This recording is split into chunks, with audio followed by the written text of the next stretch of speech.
Hey guys, welcome back to High Speed Mining. Today we got something new for you guys. Back over there we got our 3D printer. What I've been needed for some of the stuff that I haven't to do and what I need to be done. Also back over there, so the silver case video is coming up too. What we're gonna do right now is we're gonna build this machine back over there. It's not much related with mining, but later on you're gonna see what I'm gonna use it for and what is gonna be the outcome from this one. And without further ado, we're just gonna we're gonna open the box. And if you guys not subscribed, you like my content, just go ahead and subscribe and press that like button too also. And I see you after the timeless.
Alright guys, so as you can see in it, we finished building them out. Right now we're gonna print them out and we're gonna leave it into the test.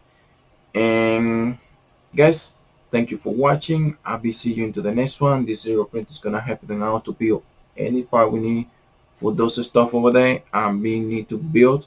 So that's what we're gonna use in it. And as you guys can see it, it's working, that's a noise. I was calibrating the printer. I forget about this cable was pumping over here, so I gotta find a little solution for that. That's the only thing for the entry. And see you into the next one, guys. I hope you guys enjoyed this.